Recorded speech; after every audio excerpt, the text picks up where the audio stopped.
Welcome to the Undisputed Podcast. I'm your host, Jenny Taft. This podcast is the full show from today's episode of Undisputed from start to finish. They've got a busy slate, so skip Shannon, let's get to it. Welcome to Undisputed, live from Los Angeles. I'm Alex Curry here with Skip Bayless and Shannon Sharpe. Good morning, guys. How are we doing on this spooky Halloween Friday? I am doing unbelievable, ready to beat down Skip for the weekend. All I know is that Sunday night, I'm going to watch the scariest Halloween movie ever, The Cowboys. Nightmare. Nightmare, part 10. Yep. I love it. Well, let's get started. Because the 2-5 Cowboys head to Philadelphia to take on the NFC East leading Eagles on Sunday. Now, as injuries have plagued Dallas, Philly is just over a touchdown favorite in this one, but Zeke still feels confident, pointing out earlier this week that with a win, they are at the top of the division and still have a shot to make a playoff run. So, Shannon, what shot do you give the Cowboys? I give them a real shot because what they have is that they have the unknown at the quarterback position, Skip. Basically, you're going to have to go back and look at his college tape, but when you look at his college tape, you're going to say, okay, how are the Cowboys going to use him? Skip, when you had Andy Dalton, you had 9-10 years of footage of Andy Dalton. Andy Dalton is a pocket quarterback. What he's going to do, he's going to drop back. They're not going to move the pocket. He's not going to roll out. He's not looking to scramble. You got a guy, yeah, he's from James Madison, but you have no tape. He only threw, 3 passes last week against the Washington football team? So you really don't know. He's the unknown. So how exactly are they going to use him? Are they going to move the pocket? Are they going to allow him to run? How are they going to use him? Are they going to get a heavy dose of Zeke? Or I'm thinking they're going to give a heavy dose of Zeke, but you really don't know. And so that's the uncertainty of what the Eagles are going up against. Now, the Eagles on their side, Skip, they're going to do what they do. They get after the quarterback and they play the run on the way to the quarterback. And that's the weakness of the defense that Jim Schwartz runs, is that you can run on that defense, but you need to be ahead of the sticks and you don't need to fall behind, because when you fall behind, they pin their ears back with Fletcher Cox, Barnett, Brandon Graham. They come get after the quarterback. For me, when I look at this, Skip, this going to come down to this. The Cowboys don't take the ball away.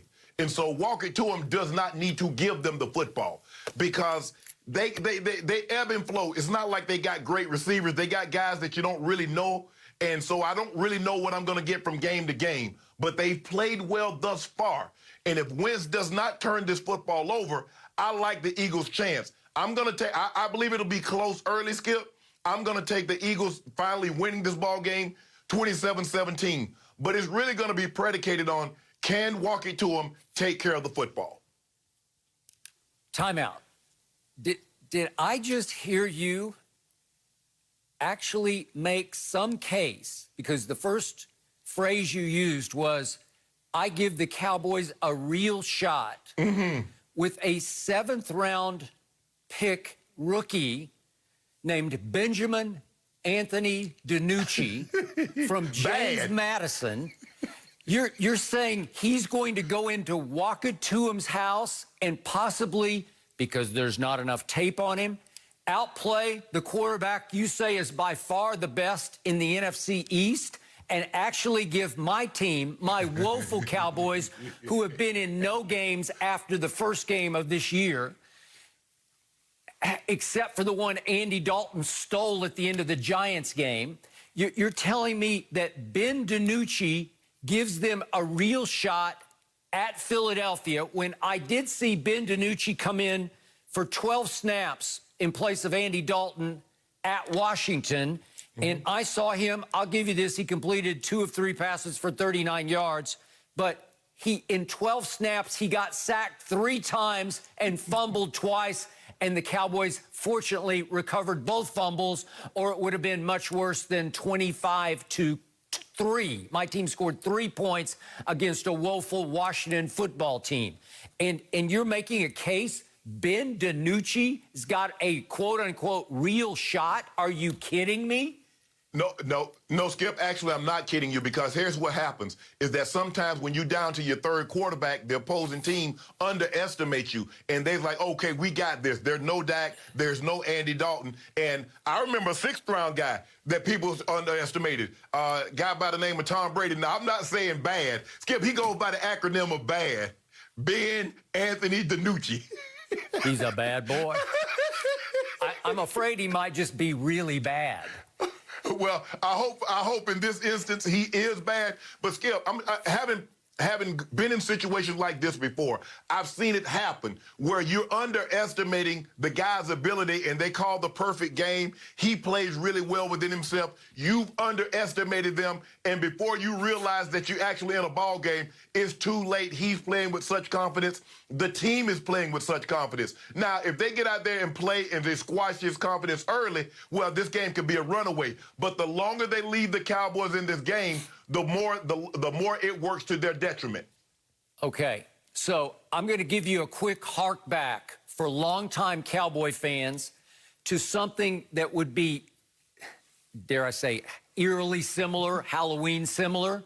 The only thing I can compare this to was a Thanksgiving game. I believe it was in 1975, and it was Clint Longley? Yep, Washington at Dallas. And big Thanksgiving Day, late day stage. And Clint Longley came in for the great Roger Staubach and threw a late touchdown pass to Drew Pearson to steal the game from the then Washington Redskins. And after the game, one of the great all-time quotes came from a great all-time offensive lineman for the Cowboys named Blaine Nye from Stanford University, who said about Longley, it was the triumph of an uncluttered mind. So you're saying that Ben DiNucci is going to have an uncluttered mind and just out of blissful ignorance could throw a party at Walkett Tuam's house? Well, I don't know about a party, but Brian Billy used to say, Skip, you don't know what you don't know. He doesn't know he's not supposed to play well. He doesn't know that he's supposed to lose this ball game. He just happens to be, I'm the only guy that's available. I'm the next guy up. So I just need to go out here, do it. Because, as you mentioned, you look at all the weapons around him. He still has Zeke in the backfield. He still has C.D. Lamb, Amari Cooper, Michael Gallup. Although Michael Gallup did not play well last week, C.D. Lamb did not get very many opportunities. No. He still has those weapons. The question is, Skip, can they give him enough time? Can they hold up long enough to give him more than 3 steps? Because a three-step drops are not going to cut it. You're going to have to be able to push the ball down the field. Shannon. All I know about Ben DiNucci is that he started at Pitt. He's from the Pittsburgh area. And he flamed completely out at Pitt and had to transfer to James Madison. James Madison did give us one of the NFL greats, Charles Haley, who helped the Dallas Cowboys win 3 Super Bowls, obviously, and the 49ers, a few himself. But the point is that, I'll give you this, Ben DiNucci last year in the Colonial Athletic Association was the MVP of that league, the player of the year for that league that year. Okay. And he made it all the way to the FCS championship game against Walkett Tuam's North Dakota State, now led by Trey Lance, who I think is going to be like a top 5 pick as a quarterback. Right. And North Dakota State did win that game. DiNucci played okay, so at least he's been in that big of a game.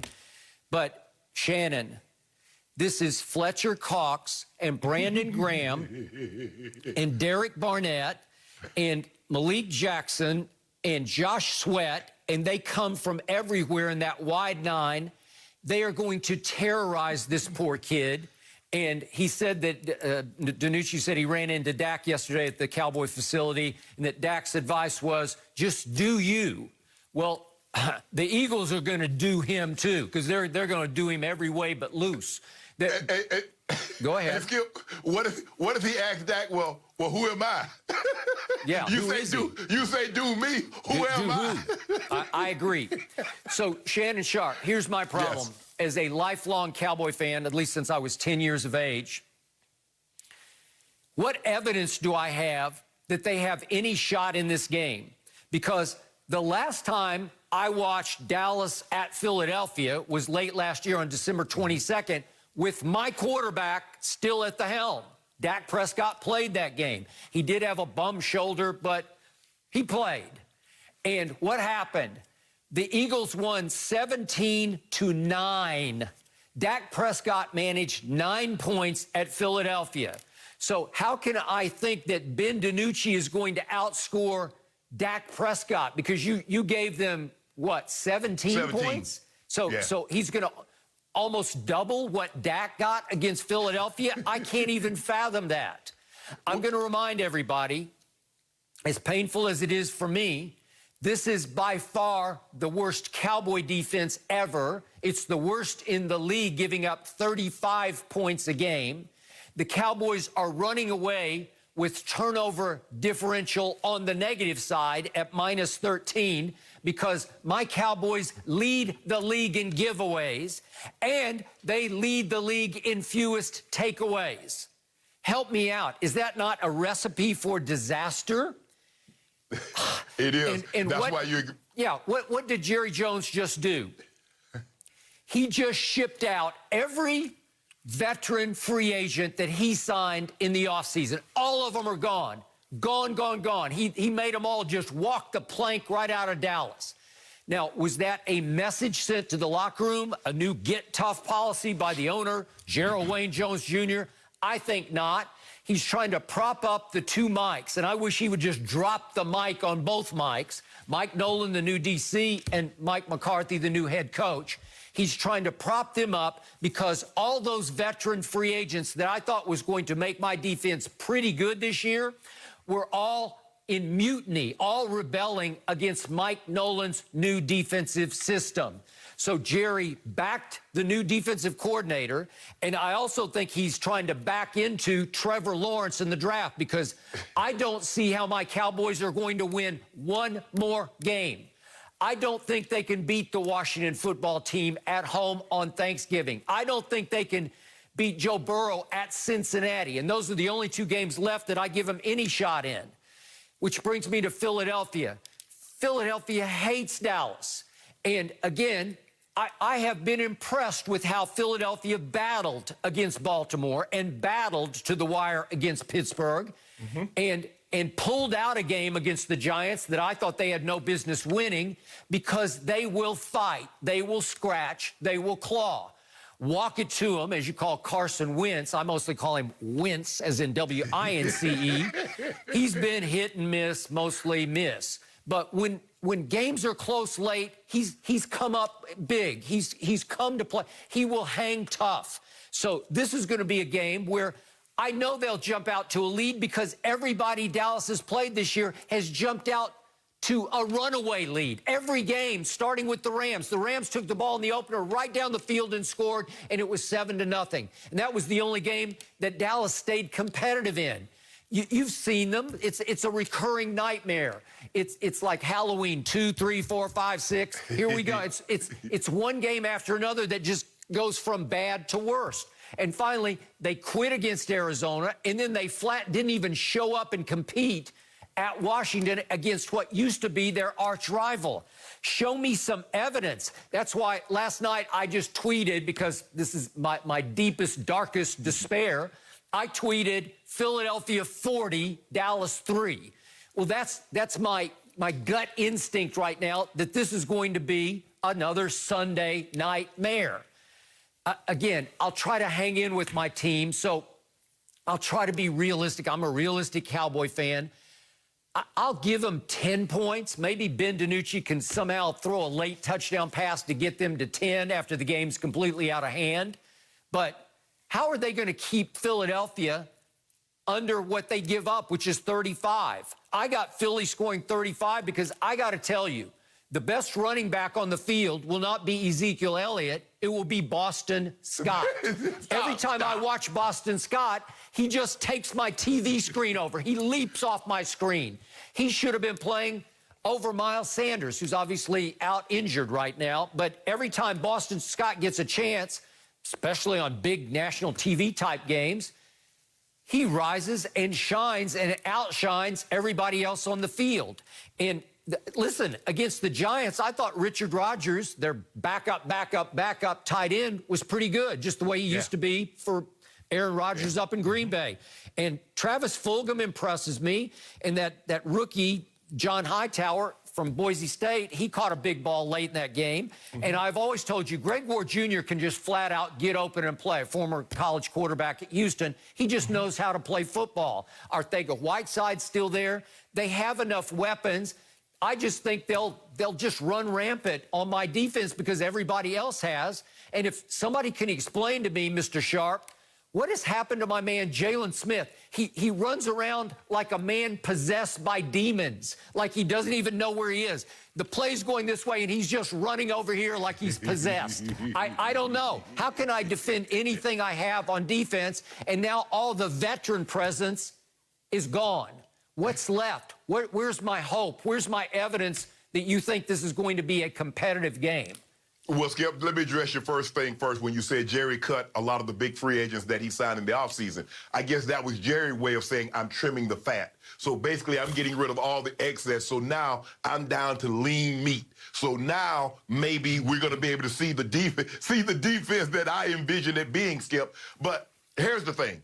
If you watch the Eagles, Skip, they start fast. You remember last week, go right down the field and score. If you remember, they jumped out 17-0 opening day on the Washington football team. They start fast, and then they'll have this period of about 10 to 15 minutes. It could be a quarter, or it can start midway through a quarter and lapse into another quarter, where they do absolutely nothing and give a team an opportunity to not only get back in the game, but take over the game. And that's what I'm afraid of, Skip. I'm afraid that they'll have one of these lulls again and allow the Cowboys to get confidence and either get back into the game or seize control of the ball game, because they still have those offensive weapons. The question is he going to be upright long enough to throw the ball or to get the ball to those guys? Defensively, Skip, I really don't have a whole lot of confidence in them. As long as Wentz, because, Skip, you know what he does now. As good as he is, as good as I believe he is and is going to get better, he will turn the ball over via interception, and when they hit him, the ball comes out. He will do that. Now, the question is, when he puts the ball in harm's way, can the Cowboys catch it? Shannon, we have 2 takeaways the whole year. What do you mean? Unless walk it to him means he's going to walk it to Xavier Woods and hand it to him, because that's the only way Xavier Woods or anybody else in the secondary is going to intercept one.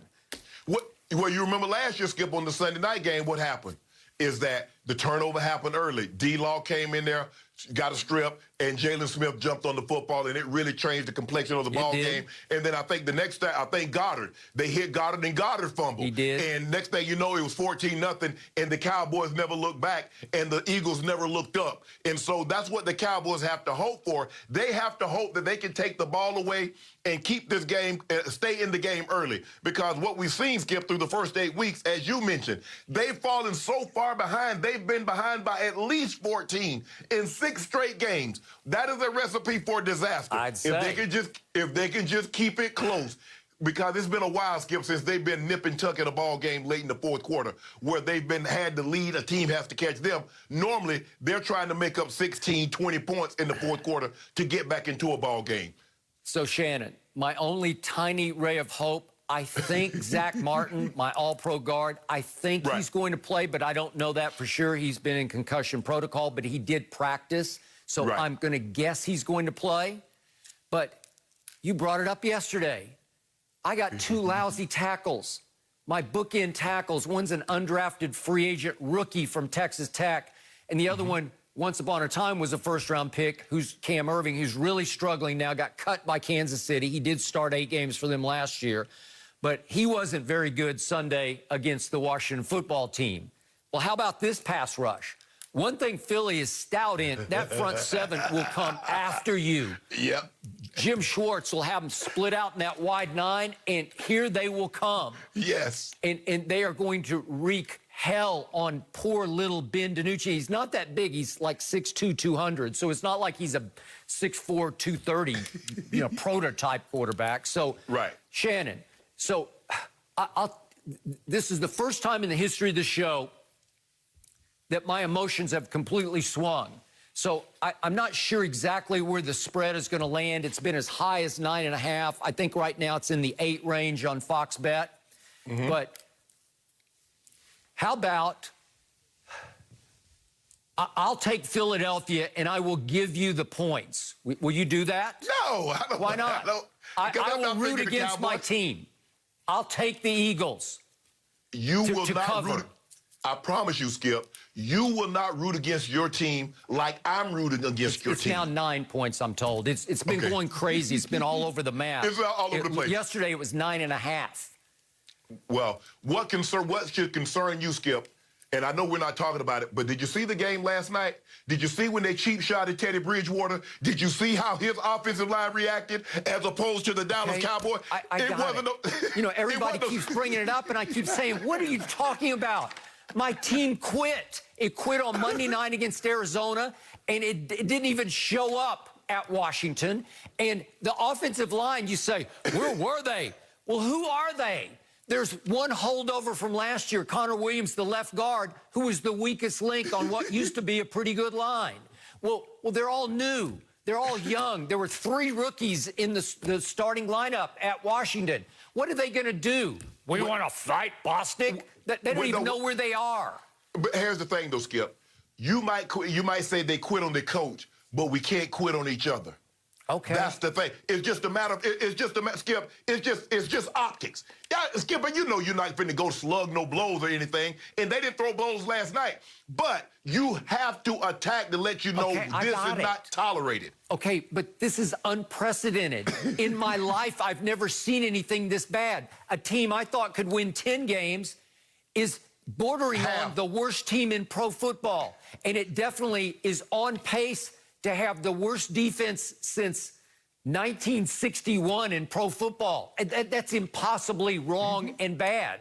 So, again, I hope you're right. I hope they hang in there, give me a little bit of fun, but I hope they actually take a lead. That would be a novel concept. I can't see it. So, again, I'll take Philadelphia, but you got to, and I'll give you the points, but you got to bet me 1 case of do. I'll do a reverse bet. No. You won't even do that? I don't want to give you any ray of hope that you like, okay, I got 9 points to give you some resemblance of a win. Because if the Eagles win and I've given you 9 points and they win by less than 9, you can say you won. No, I want you to feel pain. I don't want you to win due. I don't want you to win any more games. If the Cowboys if they don't win another game, I will be one of the happiest men on earth. Okay, so you're calling it a 10-point game, but you give the Cowboys, your opening statement was, a real shot. Yes. That doesn't make sense to me. Yeah, Skip, here's the thing. What concerns me is that they're down to their 3rd quarterback, and it's just not, Skip, you're like, okay, we got this. Man, that guy can't beat us. And the next thing you know, Ben DiNucci is playing. He might have the game of his life. I just don't need it to be this week. Okay, he will not have the game of his life because he's never had the game of his life. I'm sorry, it's not going to happen. If you told me that Andy Dalton is going to play Sunday night, which is still a possibility, they haven't ruled him out yet. He's got to pass all the concussion protocols, and I'm doubtful of it. But if you told me he was going to play, okay, maybe. Maybe I give him a shot because he's played a lot of big games. He's been a very successful starter, as we know. He averaged 10 wins a year his first 5 years. He's 3-time Pro Bowler. Then I could feel like he might be able to stand up to the rush, make a few plays, keep him in the game. But not poor little Ben DiNucci. Stop it. Here's the thing, though, Skip. You never know. They might be actually practicing as if Andy Dalton's going to play. Because, like you said, he hasn't been officially ruled out. So they might be preparing. We're preparing as if Andy Dalton's going to play, not knowing where the bad is going to get. I keep calling the man bad. Ben DiNucci is going to actually get into the game. So, Skip, it's the unknown. Who are we actually preparing for? And how are the Cowboys, how are they going to actually call the game if Ben DiNucci is the starting quarterback? I know, but it's not like Andy Dalton is Lamar Jackson and you have to prepare for his legs. I don't know. Aren't they kind of 6 of one, half dozen the other as far as preparation? No mercy. Tom Brady Brady's October included over 1,100 passing yards, 12 passing touchdowns, a rushing touchdown, and now an NFC Offensive Player of the Month award to add to his previous 10 in the AFC.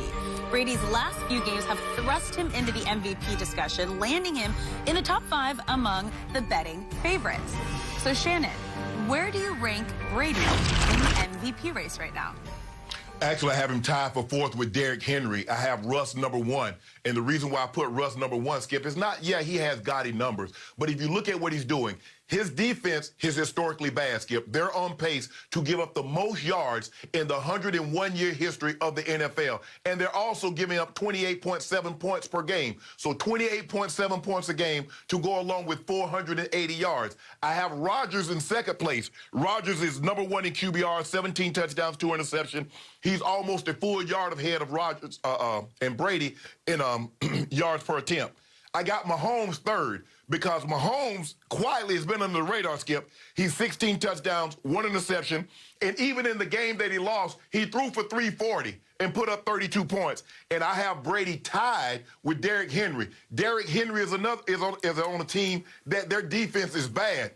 And because he's able to run the air out of the football, it keeps them off the field from being even worse if they had to play even more. So, because what everybody's doing, if you notice this, people at home, everybody talks about Brady since week 3, like week 1 and 2 didn't happen. He played week 1 and 2. And he didn't look good because he didn't look good those first 2 weeks. We got to pick it up from week 3, where everybody else has to count weeks 1 and 2. Because guess what? They go toward this total yardage. They go toward this total touchdowns. So with that being said, I have Rodgers tied for 4th. I have Russ 1. I have Aaron Rodgers 2. I have my homeboy 3. I have Tom Brady tied with Derrick Henry for 4th. The Brady hate on this show knows no boundaries. Shannon, I regret to inform you, Tom Brady has edged ahead in the MVP race. I'm not saying he's running away with it, but he's edged ahead. What does the betting public say? What is the betting? That's what you tell me. You say, what is the betting odds? What do they say? I don't care. I don't tell you that. Yeah, you do. All I know is what my eye test tells me. And all I know is that over his last 5 games, Tom Brady is 15 touchdowns to 1 interception. But he's played 7 games. Okay, well, the second game was pretty good because if memory serves, wasn't that the L.A. Chargers? I believe it was at home, and he came back from 24-7 down. I thought he played great in that game.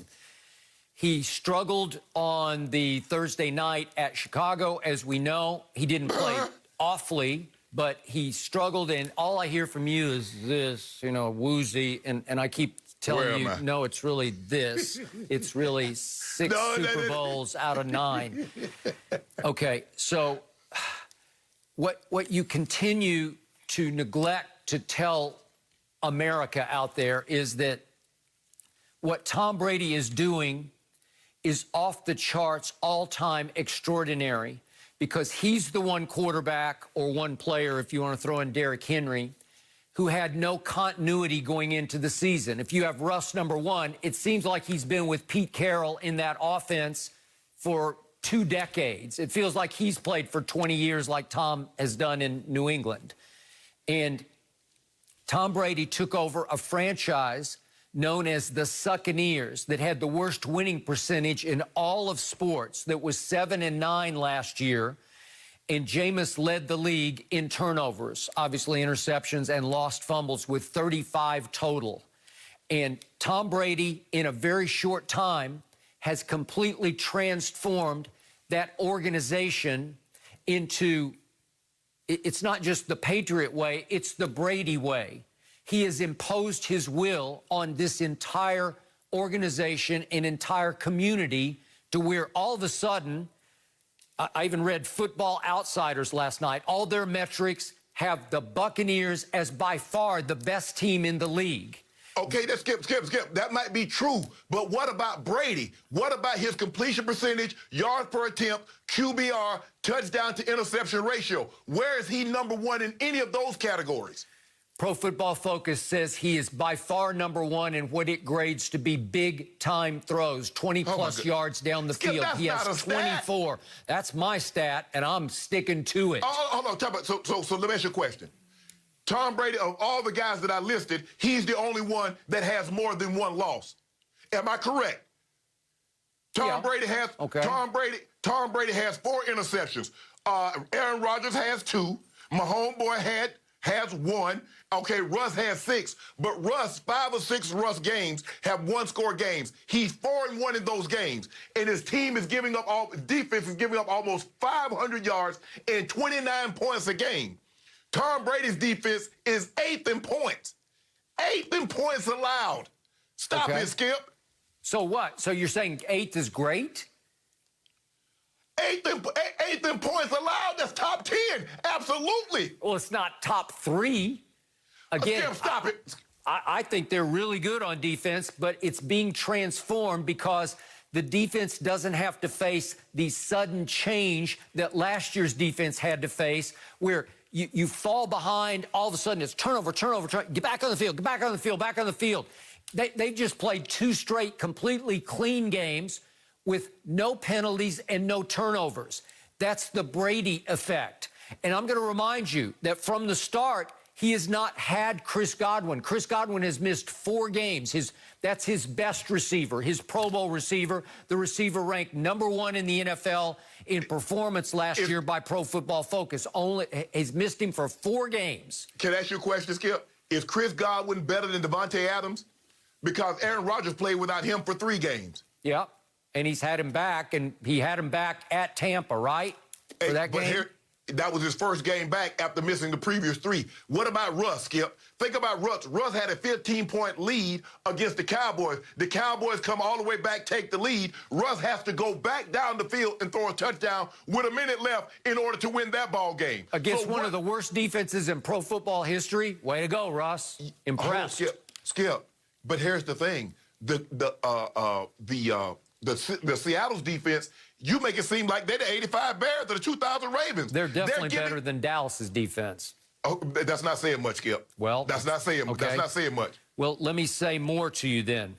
Let me say that Brady's 18 touchdown passes so far are 2nd in the league to Russ. So I'll take that to my bank. And then what has started happening here of late? Well, we just saw Russell Wilson against Arizona throw 3 interceptions, including a game loser in overtime. Okay, so you took a big step back as Brady took a step forward. And by the way, he's the NFC Player of the Month for October at age 43. Who knew it? Somebody I know that I work with here on Undisputed has said for 4 straight years he should take it on home. He's done. That's enough, Tom. Go on home. Okay, how about this? What should have happened? We're talking about this year. We're talking about right now, and we're talking about the MVP voting. If you look at what his numbers are, Skip, he's 19th in QBR, 21st in yards per attempt. You already said that. 22 in completion percentage. Everybody else on the list is Aaron Rodgers is 1st. Mahomes is 2. Okay, speaking of Mahomes taking a step back, have you been watching him closely the last 4 games? Because speaking of QBR, it has plummeted. He has been just ordinary the last 4 games. He's second. Well, look at his last 4. He's averaged 65 the last 4 games. That's not. He's a 90 guy. He's a guy who dominates, and he has not been dominating. And by the way, at Denver against a very average Denver Bronco team, he and his offense went 0 for 8 on 3rd down. Is that good? And he had a QBR of 53, which is barely above average. Is that good? He's taking a step back. Their defense is even without Von Miller, their defense is commendable because you think about a pick 6, 2 fumbles, and a kick return touchdown is what doomed the Denver Broncos. But here's the thing. Even though you said over his last 4 games, he's averaged 65 QBR, he's still second, and Tom Brady has higher average QBR, and he's 19th. So what does that tell you? Here's another thing, Skip. As bad as you say Mahomes has been playing, Tom Brady is only averaging 1 yard passing per game while averaging 4 more attempts per game. So when you look at it, Mahomes is right there. It's because he set the bar so high. We remember, Skip, his first year of starting. 5,050 touchdowns in a single season. So that's so fresh in our minds. We think that he's having a bad year, even though he's on pace, Skip, to throw for 40 touchdowns and almost 5,000 yards again. So that brings me back to Aaron Rodgers. What happened when Rodgers met Brady head-to-head, eye-to-eye in Tampa? Aaron Rodgers folded like a lawn chair at a Tampa retirement community. Okay. That's what happened. He should have thrown 2 pick sixes in a row. It was just one, nearly a second one. And he should have had 4 interceptions that day. And once he threw the near 2 pick sixes, that was the end of him mentally and psychologically. He folded. He scored 0 points the last 3 quarters. I'm sorry, disqualified. You took a big step back. Whoa. Okay. So which is okay, Aaron Rodgers lost to Tom Brady. Nick Foles beat your guy so bad, he refused to shake his hand after the game, and he left the bench with 19 seconds and counting on the clock. He wiped him out. It was 20-19. He just crushed him. Ran him off the field, 20-19. And made him forget where he was. Yeah, that's all you're hanging on to. No, Skip, don't do that. Don't do Nick Foles like that. Don't you shortchange that man. Your guy caught 2 L's thus far. He has more interceptions than Rodgers and Mahomes combined. Would you believe that, according to Pro Football Focus grading, that the fewest turnover-worthy passes thrown this year are by Tom Brady? The fewest turnover-worthy. He has stepped into Jameis's shoes, who led the league in turnovers and said, nope, not on my watch. Yep, and with no OTAs, with no preseason games, he is already doing that with this team in that town? The sucking ears? Are you kidding me? There's no question that Brady is more careful with the football than Jameis. I'm not here to deny that. But if you think this is the exact same offense that Jameis was running last year, you're sadly mistaken. Even our Peyton Manning has said what they've done. He says, I'm surprised it took him this long to allow Tom to run his offense. And what we're seeing is Tom Brady is exactly running the offense that he ran in New England. Okay, I'll give you that, Skip. But this notion, turnover-worthy plays, he has how many interceptions and how many fumbles? That's what we know. Forget turnover-worthy plays. How many turnovers does he actually have? 4, which is pretty great. No, he has 4 INTs, right? Well, I mean, yeah, he has 4 interceptions, right. So? Yeah. Okay. And that's few. Okay, and Rodgers has guess 2. what? I told you he has 2 pick sixes, obviously, came early. In which he targeted Justin Watson. See? And guess what? The last 2 games, Justin Watson has been healthy, has been ready to play, and he's gotten 0 targets because that's it. You just got doghoused. You see what you did, Skip? Yep. Now that man, now Tom Brady throws pick sixes, and we blame the receiver.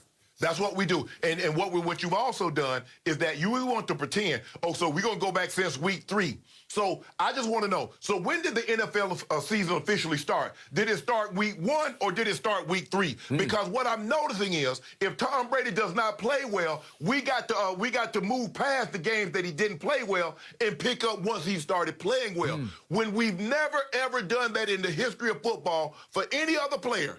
Joe Montana didn't get to say, well, since week 5, Joe has been lights out. They counted weeks 1 through 4 also. Everyone else, but only Tom. Everybody else get turnovers. Tom has turnover-worthy plays.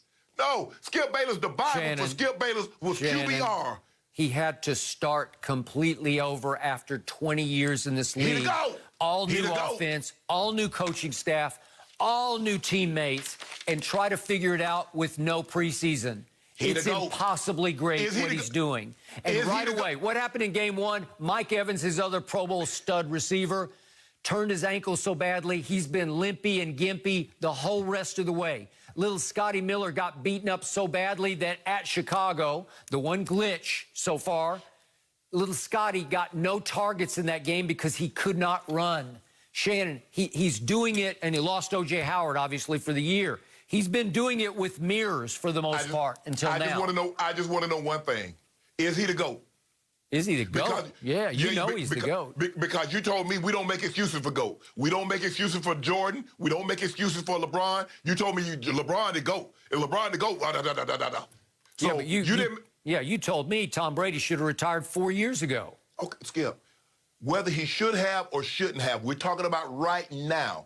And on my list, he's tied with Derrick Henry. Now, that's not to say at the end of the year, they still have, what, 9, 10 games to play? That's not to say at the end of the year he doesn't win the award. But to say he's the front runner right now, me and Foxbet says otherwise. We both have him tied for 4th. So I think you just acknowledged your fear that Tom Brady just might win this award. Skip, he, of all the guys, he has the best story. You know, sports is not just necessarily about wins and losses and scores. He has the best story, no question about it. Yep. Thank you. Case closed. Next question. But that doesn't mean he's going to win. We'll continue this conversation with Michael Vick later in the show. But now let's move on to Tom's former team, because after a 3-game skid, Cam Newton knows things need to turn around. Cam told reporters yesterday that losing is unacceptable in the New England locker room. The veteran quarterback also said that being benched last week was humbling, and now their matchup against the Bills on Sunday is a must-win. So, Shannon, what do you expect from Cam and the Patriots? Well, Skip, I don't know how they improve, considering the roster is what it is. As Cam said earlier, everything that they need in the locker room to improve, to get better, everything that they need is in the locker room to improve and get better. Well, what is in that locker room? When you look at that roster, they might not have a guy on the offense that can go start for anywhere else in the league. Defensively, you might have 2 guys. That's Devin McCourty and that's Stephon Gilmore. So of 22 starters, you might have 2 guys that can go somewhere else and start. And then I'm supposed to believe all of a sudden, Skip, at the end of the day, having played this game for 14 years, talking about we need to play better and yada, yada, yada, that don't do anything. At the end of the day, you got to play better. And Cam has not played well. And when you throw 0 touchdowns and you got 5 interceptions and your defense is not 85 Bears, 2,000 Ravens, 0-2 Bucks, Skip, you're going to lose.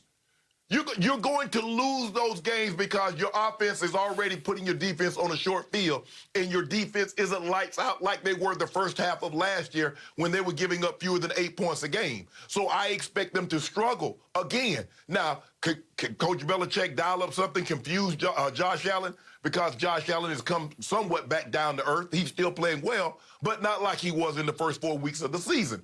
But, Skip, I just don't see it, Skip. When I look at this roster and I look at this team, I'm like, how in the hell are they going to get better with what they have that's in that locker room? I mean, you keep hearing, well, he might trade for this guy, he might trade for that guy. They're more than one player away on offense or defense to get them to where they need to be or where they want to be. So I believe they will struggle again in Buffalo. Unfortunately, so do I. Shannon, I'm feeling sorrier and sorrier for Cam Newton. He's in the wrong place at the wrong time.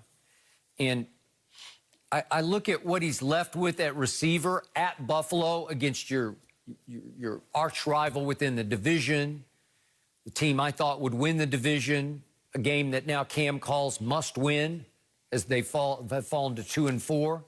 And do you realize his 3 receivers still healthy, who are going to be in the starting lineup, I guess, are Jacoby Myers, undrafted out of North Carolina State, Damiere Byrd, who they picked up from Arizona, undrafted out of South Carolina, and Gunnar Olszewski. I'm pretty sure Gunner's going to have to play high plays in this game as the 3rd receiver, who was undrafted out of Bemidji State, which is a D2 school up in Minnesota. Yeah. Gunner. That's what you're working with. 3 undrafted receivers because Julian Edelman broken down, beat up. Now he's got to have some kind of scope on his knee. He led the league in drops last year.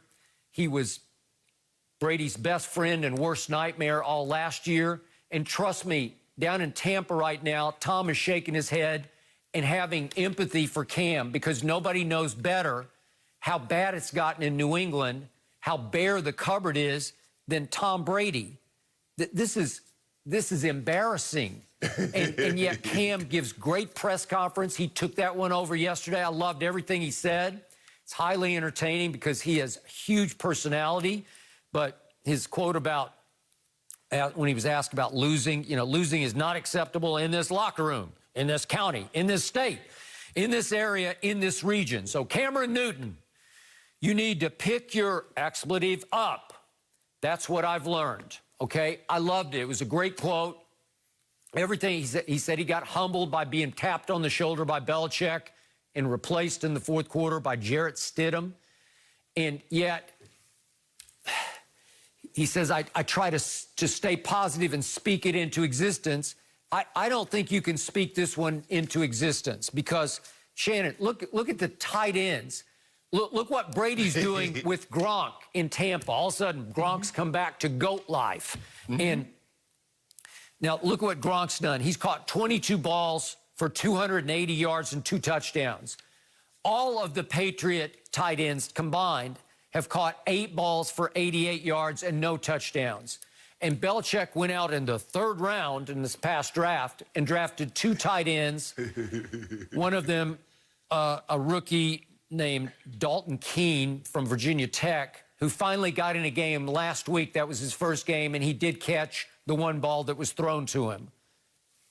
That's it. That's all your production. They have the worst tight end production, as they did last year, in the whole league. They've caught a grand total of 13 passes as tight ends. How can you win with that?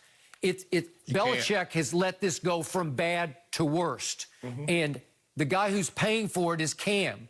And Shannon, isn't this a microcosm of Cam's career? Because remember those first 2 games he played as a pro, coming out of Auburn, national champ, Heisman winner, even won a championship at Blinn Junior College in Texas. And here he comes into pro football, and I thought he was going to take the world over. He throws for 422 at Arizona in his first pro game, and then came home to throw for 432 against Aaron Rodgers in Charlotte, obviously, for Carolina.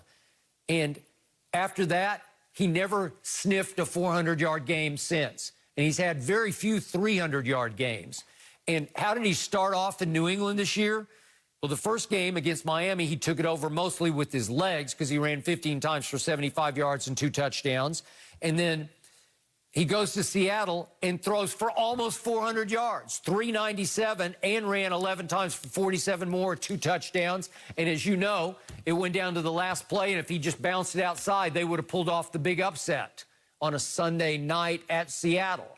Correct. Okay? And that was it. And then the last 3 games, Cam has 1 touchdown to 6 interceptions. So it sort of mirrored his career a little bit, that his QBR of the last 3 has been 15, an average of 15, which is scale 0 to 100, woeful. It's horrible. Yeah, and it's the worst in all of pro football over the last 3 games.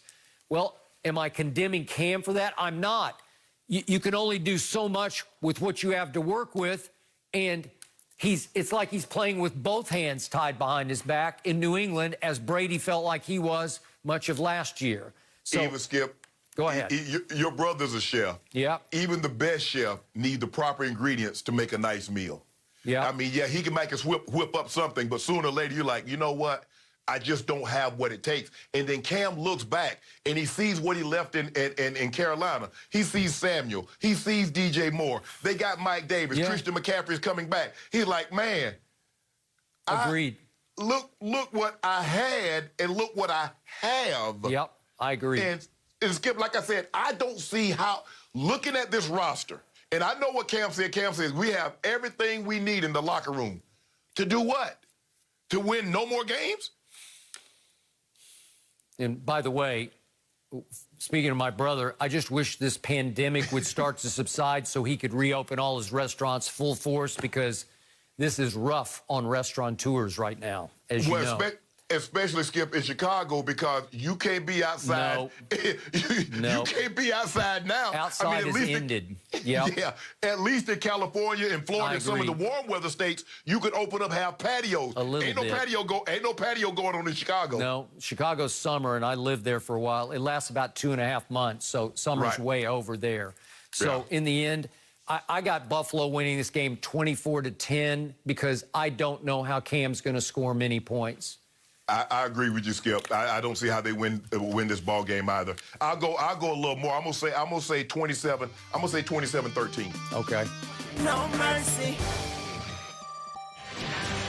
Tua Tagovailoa is set to make his first NFL start this Sunday as the Dolphins host Aaron Donald and the Rams. Tua has had a bye week to prepare for his first start and has gotten high praise from teammates all week during practice. So, Shannon, what do you expect from your guy, Tua? Well, I expect him to show the accuracy. He was the most accurate quarterback in college history, so I expect him to have that on full display. Now, he doesn't have an easy matchup because on the front end, he has Aaron Donald, who's the best defensive player, one of the top 5 players in all of football. And then on the back end, you have Jalen Ramsey, who's playing unbelievable football right now at the cornerback position. So he has his work cut out for him. But if I'm Tua, Skip, the biggest thing for me is to get out of this game healthy, because we haven't seen a guy have this kind of injury. It was just, if I'm not mistaken, Skip, it might have been a year ago, maybe a little less than a year ago, that he suffered this catastrophic injury. And here he is already back starting in an NFL game. So I expect for you to see the accuracy, even though he had the injury, that forced the Dolphins to take this young man with the 5th pick in the draft. I expect him to do that. He has an extra week. This tells me, Skip, no matter what, they were going to Tua week 7, week 8, no matter how good or how bad Ryan Fitzpatrick was playing, because I thought Fitz was playing well enough to maintain this job, especially over the last 3 weeks. But Brian Flores says, no, we have a plan. This kid, we took this kid with the 5th pick. He's our future, and maybe not this year. Maybe we don't win the division because we inserted him. But moving forward, we believe this is the best thing for the football team. So I expect the accuracy that I saw at Alabama throughout his college career to be on full display. And so if he can come out this game healthy, you'll see, Skip, you'll leave this game says, okay, I know why they drafted him with the 5th pick. I know why Brian Flores inserting him into the starting lineup. He will show you the skill set which made him so highly thought of. Shannon. Yes.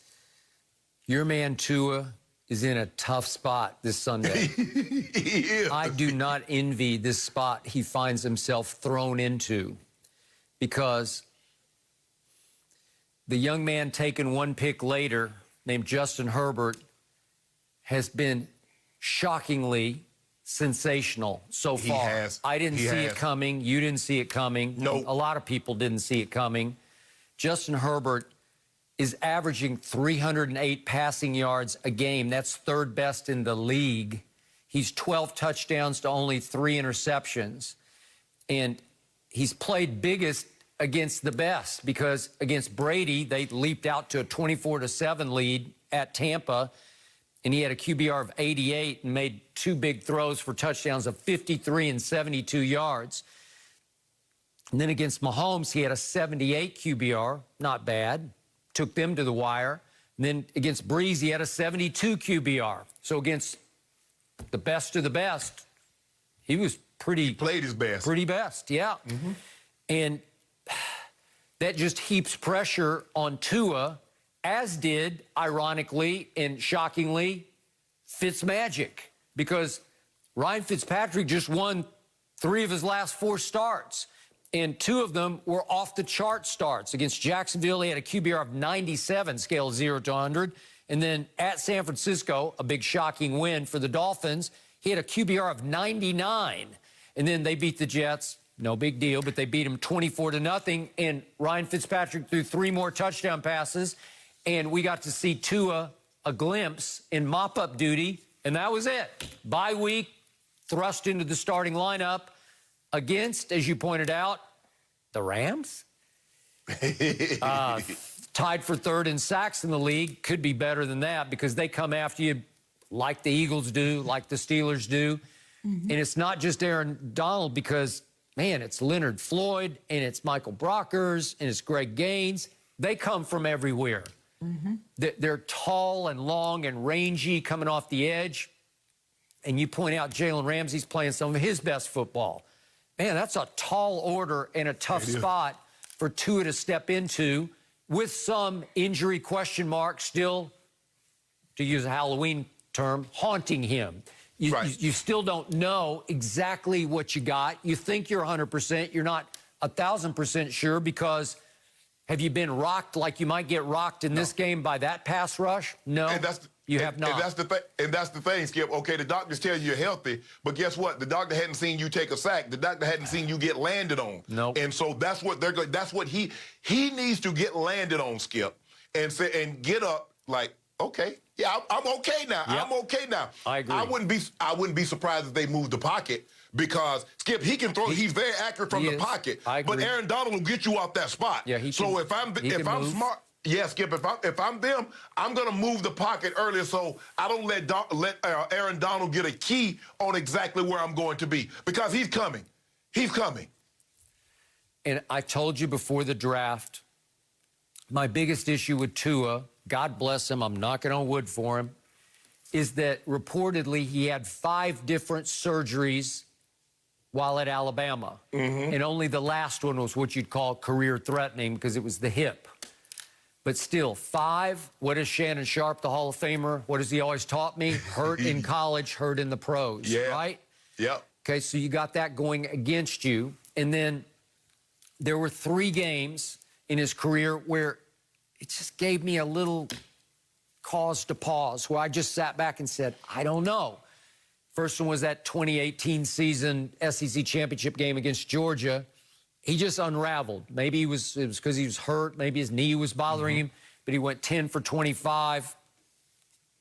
And he threw the 2 picks. And he got replaced in the fourth quarter by Jalen Hurts, who just took the game over. And they won it 14-0 in the fourth quarter on to the championship game. And then Tua did not play great in the championship game with 2 more interceptions. QBR 59, sort of middling. And then against LSU last year, in Tuscaloosa, he put up big numbers, but he was just barely over 50% completion. I don't know. I never was as sold as you are, but when he's right, when he gets in rhythm, he is deadly accurate. Right. But then my final issue was he was throwing to an all-time track team of receivers. I don't think I know Clemson's had some receiver classes, but when you had 2 go in the first round this year, and 2 are definitely going to go in the first round next year.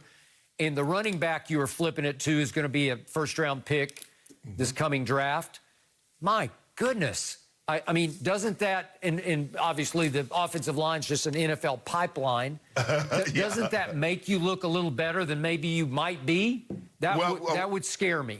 Well, it definitely helps, and I think the thing is, Skip, is so he's used to throwing the talent, and I think that's what really helped Joe Burrow, is that when you look at it, Skip, you look at what he was throwing to, Clyde Edwards-Helaire, those 2 receivers, Jordan Jefferson, Jamar Chase. They're very good. And you look at Marshall. Marshall has averaged 2 touchdowns receiving every game he's played this year, and he returned. I think that the biggest thing for me, the only concern that I've ever had with Tua, Skip, was injury. It's because he's really never started and finished the season. At some point in time, he's gotten nicked in every season that he was a starter. So I think the thing for him is to have someone land on him and get up and be like, man, I'm okay, and then go right back out there and start playing. But he has a very tall order because the Rams, as you mentioned, are very good defensively. They got the best defensive player in football, and they got Jay Ram, who's playing out of his mind at the quarterback position. So he doesn't have an easy task. Yep. But Brian Flores says, look, if we drafted you because we believe you're going to be the future. So you can't duck and dodge talent. You can't duck and dodge. Well, the Rams, we'll start him the following week when it's a less formidable opponent. No, they're going to put him in there against the fire, and if he's what we think he is, he'll be just fine. Okay, so just to wrap this up, and I don't want to jinx the kid, but just to reiterate for those who have forgotten, at Alabama, broken left index finger on his throwing hand, required surgery. He had a knee sprain that I think required a scope, reportedly. Then he had the 2 ankle sprains that required that tightrope surgery on either, on both ankles. And then, of course, as we know, dislocated right hip with a wall fracture in the hip. Not great. And I hope he will stay healthy, but I don't love his chances this Sunday because this is a tall order to start your career against. Yep, very. No mercy. Lamar Jackson has had an MVP award on his resume, but he's been less than stellar in big games so far. He's already had 2 forgettable playoff appearances, in addition to falling way short in his matchup with Patrick Mahomes earlier this year. Now he finds himself as a 4.5-point favorite against the undefeated Steelers, according to Fox Bet. So, Skip, how much pressure is on Lamar this Sunday? A whole lot. But, Shannon, just for the record, before I launch on this is how much I love the Ravens that you once played for and how much I love this still young quarterback, Lamar Jackson. Okay. I picked them before the year started to win it all. But this is a big game for Lamar, in large part because he hasn't played great in big games. This is becoming almost a legacy game for Lamar, only because if he plays poorly again in another big home game, especially in his first matchup against Big Ben Roethlisberger, I'm afraid people are going to start talking. I'm afraid people are going to start asking the question, Lamar, why can't you live up to your MVP caliber status in the biggest games? Because what do we know so far about Lamar, who obviously did win last year's MVP? Well, he's played 2 home playoff games. He's pretty much stunk in both of them. The first one you give him a pass for. It's his first year starting as a rookie. He had a QBR of 11 against the Chargers. They fell woefully behind. He played a little better in the fourth quarter, but the whole stadium was chanting for him to be replaced by Joe Flacco. And then here came last year the Titans, and they ran into a buzzsaw, did the Ravens, and they'd been off for the equivalent of 3 weeks. They were rusty. They weren't ready. But Lamar had a long, bad game, got sacked 4 times, turned it over 3 times. It was pretty ugly. And I don't know if people have gathered this yet, but he's faced Patrick Mahomes now. Lamar has 3 times, and he's lost all 3. And the biggest stage of those games was on a Monday night earlier this year. And they pretty much, the Ravens got run off their home field by the Kansas City Chiefs. And Lamar had a QBR of 40 in that game, but it's not very good. It's below average. His QBRs against Mahomes have averaged 57, which is just barely above average. So, Shannon, here come the Steelers. They lead the league in sacks. They're number 1 in fewest yards allowed on defense. And meanwhile, the Baltimore defense is ranked number 1 in fewest points allowed. So you have 2 really good defenses, really good. You have an arch rivalry, as you know better than anyone. Yeah. And Lamar, you're going to have to make some plays because Ben's got 3 receivers, really 4, and this Chase Claypool's turning into a star for him. Obviously, Juju Smith-Schuster, James Washington. They got firepower. Big Ben will turn it over, but Lamar is just, their passing game is struggling so much they've fallen to 31st in passing yard. 31st? Yeah. And it got so bad this week, Shannon, as you well know, they had to reach for blast from the past. Our man Des Bryant is now on the practice squad just in case they can get him ready and need to elevate him to give them some semblance of firepower in their receiving core. So, boy, it's another tough spot. We just talked about Tua being in one, but Lamar better rise and shine. He's going to have to make some plays, legs, arm, however he makes them, to win this game, or people are going to talk. Skip, you're right. And the thing is about people asking the questions whether or not Lamar can win the big games. As long as Lamar doesn't start to ask those questions of himself, can he win the big game, he'll be just fine. Skip, if you remember the first time that he faced Mahomes, they actually should have won the game. Yeah, Mahomes had to complete a 4th and 10, and he threw it 30, 40 yards down the field to Tyreek on 4th and 10, and he completed a touchdown on 4th and 3. So it took 2 4th downs in order for Mahomes to win. That was really the only game that he should have beaten Mahomes. But you're absolutely right. And the thing is that Lamar is going to have to win this game by throwing the football, Skip. And teams are what they're doing, what we're starting to see, Skip, is that, we are not going to let you run, Lamar. And he's going to get some yardage. But in order to be successful long-term and to win games like this, he's going to have to throw it. Yep. And the Steelers do an unbelievable job of stopping the run. Now, we saw what they did against Derrick Henry. It's a little different with the quarterback, and they have 3 running backs. Dobbins, they have Ingram. Yep. They have the other, I forget the other guy's name, that can run the football. But Lamar is averaging like 180 yards passing. And as you mentioned, they had to reach out to get Dez to bring him on the practice squad. That's not enough. You don't win championships in the 2000s throwing for 180 yards a game. The game is set up for you to pass it. Now, he offers a very unique dynamic because of his legs are so dynamic, Skip. But what we've seen is that when teams take that away, can he throw you to victory? And that's what the Steelers are going to, I believe, force him to do. If it's me and I see a guy that's mobile, I'm going to blitz him. Yep. Because, Skip, I need him to make decisions quick. I don't want him to run around and scramble and have guys do schoolyard drills where they uncover and all this other stuff. I need you to make rapid decisions just like this. And they have the guys that can do it. T.J. Watt, Bud Dupree. They have Cam Hayward. Yep. They have guys that can get after Lamar. So it's going to be a textbook, old-school Steelers-Ravens matchup. The thing that the Ravens can do that very few teams can do, they got 3 number 1 corners across the board. Jimmy Smith, Marlon Humphrey, and Peters. Now, Peters doesn't like to press, but you're going to probably need to press, Skip, because Ben has the quickest release getting the ball out of his hands, getting it into his receiver's hands, and letting them run after the... They need to stop something, just make him hold it just a little bit. They just got Ngakoue. Calais Campbell starting to pick it up. Go with Matthew Judon. So now this is the way to get Big Ben off of his spot. Yep. So I'm expecting a classic Ravens-Steelers matchup, but I took the Ravens in this matchup. Likewise, I did. Now back to Lamar. Shannon, as we've discussed with Cam Newton, 2015, you don't win an MVP in the National Football League by accident. No, you can't fluke your way into it. The season's too long. It's Correct. too hard. Lamar Jackson flat out ran away with MVP last year.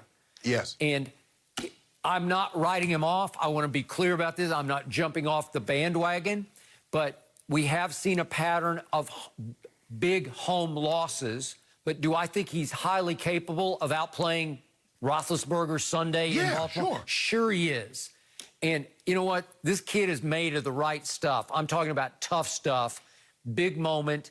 I believe he will rise and shine in this game, but it's time, and the clock is ticking. So I do think there's a whole lot of heat on him, and I think he'll deal with it. Skip, I don't know if people remember this. He led the league in touchdown passes last year. Yep. In a league with Aaron Rodgers, Tom Brady, Patrick Mahomes, Russell Wilson, he threw more touchdown passes than all of those. So as you said, it's not an accident. If you have that level of consistency over entire season, Skip, we've seen guys have a good month. We've seen guys have a good 2 to 3 games. This dude was unbelievable, and you factor in 1,200 rush yards. Yeah, he deserved that award. But in order for him, he's going to have to get better. He's going to have to take the next step like Russ did. Russ relied on his leg and a running game. He did. Russ progressively got better and better. And this is where I give the kid Kyler. I believe he's ahead of Lamar throwing the football. Yeah. And that's why, Skip, when these general managers that were polled, if you had to build a team with someone 25 years of age or younger, you would take Kyler because of his ability to throw the football. Yep. All is not lost, but Lamar knows he's going to have to get better and better and better if he ultimately wants to get what Brady got, what Mahomes got, in that Super Bowl wins. Well, obviously, I believe Lamar throws it well enough to go win a Super Bowl because I predicted that, and I stand by it. All right. No mercy. Tom Brady's October included over 1,100 passing yards, 12 passing touchdowns, a rushing touchdown, and now an NFC Offensive Player of the Month award to add to his previous 10 in the AFC. Now, Brady's last few games have thrust him into the MVP discussion, landing him in the top 5 among the betting favorites. We are now joined by Fox Sports NFL analyst Michael Vick. Michael, where do you rank Brady in the MVP race? Well, right now I rank him behind Russell Wilson, and I still give Russell a slight edge because Russ has more wins, less losses, and he had a hiccup last week. He did throw 3 interceptions. which I thought set him back, and he can't have that type of setback this week. It has to be, full force ahead for Russell Wilson. But for Tom, I think he's worked his way back into this conversation, and for good reason. There's no quarterback in this league right now who's had a bigger impact on his team, offensively and defensively, than Tom Brady. And Tom's being the type of guy that, getting your face on offense and getting your face on defense, these guys just don't want that. And the MVP, it goes to the ultimate leader. It's not about what you do, in between the hashes. It's about what you do, on and off the field. And I think, for Tom to step up and be the leader vocally, just do everything that he's always done has propelled him high in this conversation behind Russ. But he's working his way up, and I see this team continuing to ascend and get better. And, in the end, we'll see what happens. But Tom is on the right trajectory right now. And this is what we expected to see out of this team. It took a while, but I will say this, without Tom, there is no Gronk. There is no Antonio Brown.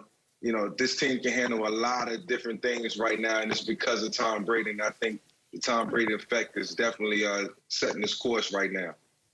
Mike, am I the only one that's noticing this? Is that they pick up Tom Brady, they say since week 3. So did week 1 and 2 not happen? It did happen, Shannon. Okay. It happened, but it's all about, it's not how you start, it's how you finish. Okay, you know so that. Well, right now, because all I know is everybody on this list, I got Russ 1, I got Rodgers 2, I got Mahomes 3, I have Brady tied with Derrick Henry for 4, because everybody else on this list have fewer losses than Tom Brady. Now, I thought, I understand it's a stat of war, but wins and losses will weigh heavily into this. Am I correct? If you look, that's correct. But you only, as a quarterback, you got to have short-term memory, for one. Yeah. And you're only as good as your last game. And right. You can never lose sight of that. So, so Aaron Rodgers was unbelievable. As a quarterback, you can only enjoy your win for about 24 hours, if that.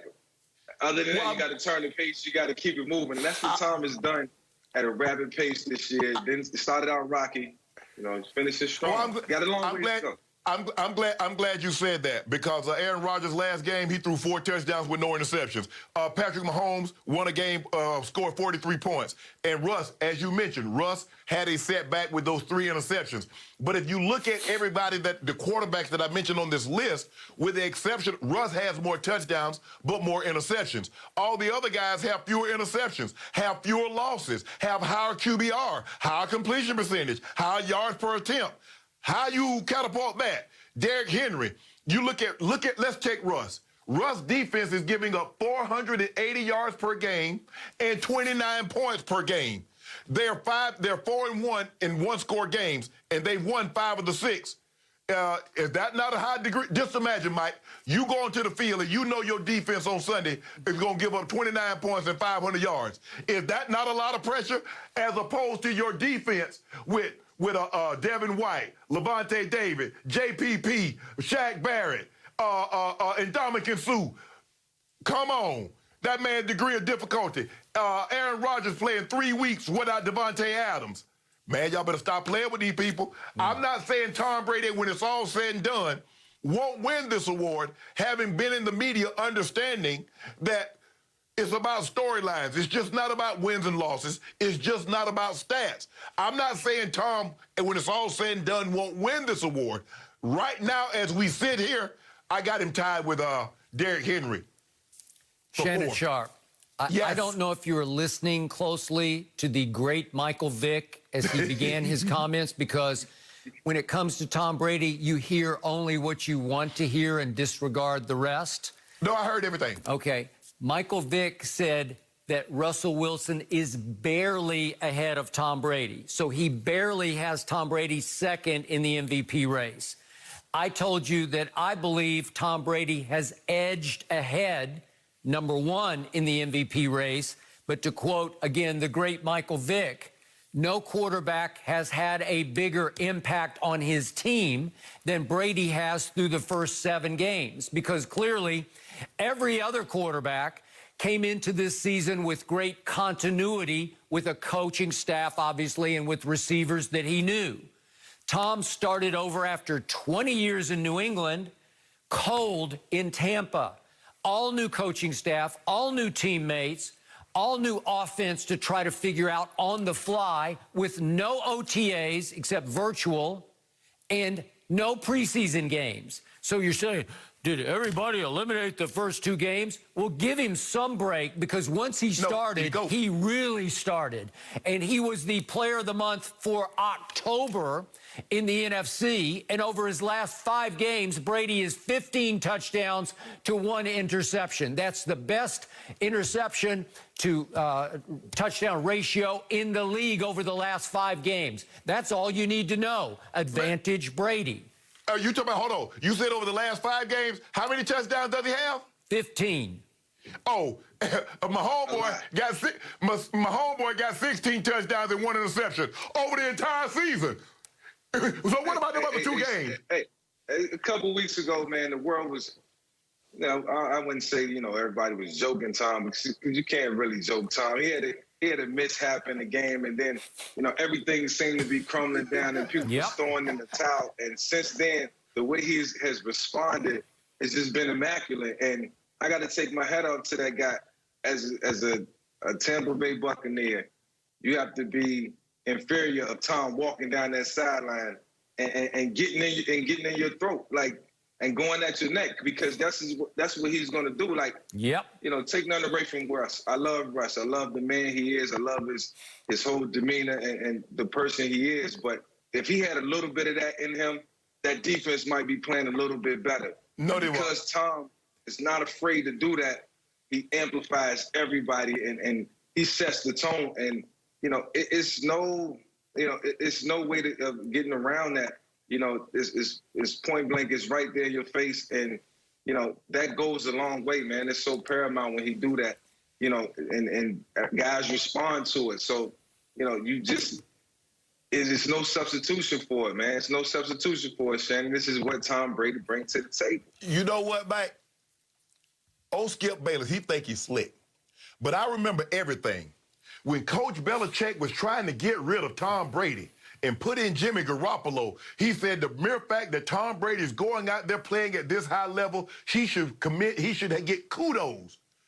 Did the Green Bay Packers, did they trade up in the draft and select a quarterback and basically tell Aaron Rodgers, you on borrowed time here? So what does that play into that, Michael Vick, when they draft your replacement? First of all, you only draft the replacement when it's a necessity. That wasn't a necessity. That was a wasted pick, in Green Bay. Oh, you think that ain't what they told Aaron Rodgers? When you trade up to get somebody, they're not saying that's a wasted pick. Man, that guy gonna sit for the next 3 or 4 years. Jordan Love is gonna sit for the next couple of years behind Aaron Rodgers. It's gonna be great for him because he'll have a chance to learn. But nevertheless, let's just celebrate Tom for where he's at right now. The man has never had weapons since Randy Moss. He's always been dependent on tight ends, I think, and slot guys. And it's been unfortunate, and he's still been able to win and pull off the big games and play well in critical moments. So I think that's to be celebrated. Now I'm just trying to enjoy what Tom Brady has to work with, the luxuries around him, and it's not fool's gold. He's showing up. He's showing up with attitude, and they're winning football games. And it's going to continue to steamroll. They got the Giants this week. Always play good versus the Giants. Tom Brady's going to continue to stay in control, and I'm excited about it. So, Michael, you have to forgive Shannon Sharpe because he has tried to retire Tom Brady for 4 straight years here on Undisputed. And it is just driving him out of his mind that at 43, Tampa Bay is taking over the NFL and has taken over that franchise and made it, I don't even think arguably, the best team in pro football right now. The Tampa Bay Buccaneers used to be the worst organization in all of sports in winning percentage over their lifetime. They are suddenly transformed by Tom Brady into the best team in pro football. And Tom Brady leads Pro Football Focus grading big-time throws, 20-plus yard throws. He's got 24. That's number 1 in the NFL. Fewest turnover-worthy plays, says Pro Football Focus. Tom Brady with only 3. Mike, let me ask you a question, Mike. When you was in the league, did they have a stat for turnover-worthy plays? They say either you turned the ball over or you didn't. It was simple as that. But you see what they're trying to do? Now, all of a sudden, it's turnover-worthy plays. All I know, Mahomes has 1 interception. All I know is Aaron Rodgers has 2 interceptions. I don't know how many other plays they run that could have been turnovers, but that's what we know. That's factual. All that other stuff, turnover-worthy plays. What about QBR? I thought that was Skip Bayless' Bible. He in a new system. Tom's in a new system, and I'm not trying to justify what has happened bad in any way. Tom's in a new system. No OTAs, no training camps, like we've talked about on numerous occasions. It takes time. It takes reps. Unfortunately for him, he has to get his reps in live action, and he has to take chances. He has to sacrifice and put the ball in the air and still do that and be meticulous about it. Whoa. You know, for where he's at right now, you got to give him the Shannon, the credit, Shannon. Mike, you know Mike, let me ask you a question. Mike, let me ask you a question. It's the GOAT, okay, he the GOAT. Okay, I got to go. He eat grass. If I take that goat and put him in Michael Vick's backyard, what is he going to do? Eat grass. If he the GOAT at quarterback, he should be able to go take them Chris Godwin. Look, you make it seem like he got what he got in New England. He got Chris Godwin. He got Mike Evans. He got Gronk. He got the 4th leading rusher in football in Roe Jones. Y'all better stop playing. Shannon, timeout. He's had Chris Godwin missing for 4 games. The best receiver graded by Pro Football Focus last year in all of football has missed 4 games so far. Mike Evans, as you well know, turned his ankle so badly in game number 1. He's been limpy and gimpy all the way to now. And little Scotty Miller's been beat all to hell for much of the year. Don't give me that they've been healthy. They lost O.J. Howard for the year to an Achilles tear. Don't give me that. He's been doing a lot with a little, the way he always did in New England. You see what happens? Now, all these guys, Chris Godwin was a made man before Tom got there. Mike Evans was a made man before he got there. Now, all of a sudden, he's making these guys.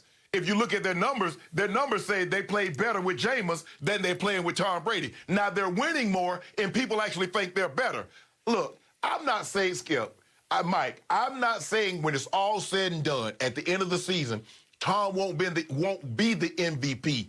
But as we sit here right now, 6-7 games into the season, he's not. His numbers don't back that up. You keep talking about since week 3, but week 1 and 2 happened because did he not get credit for those touchdowns that he threw in week 1 and 2, Mike? Yes or no? I just need to know. Did he get credit for the touchdown? He got credit. Okay, what about for those yards? What about for that win that he got against San Diego in week 2? Did he get credit for that? Yeah, he got credit for it. Okay, I'm just checking. Just making sure. Credit for. He also got credit for the interception that he threw to the house against the New Orleans Saints. 2 of them. He got credit for the loss against the Chicago Bears. But it's Nicky Foles. How you lose to Nick Foles? First of all, anybody that loses to Nick Foles should be disqualified. Nick Foles is a good quarterback. First and foremost, Nick Foles sat behind me for 2 years in Philadelphia, so he got the proper schooling. Yep. Man, he knows what to do. I'm not surprised. He did.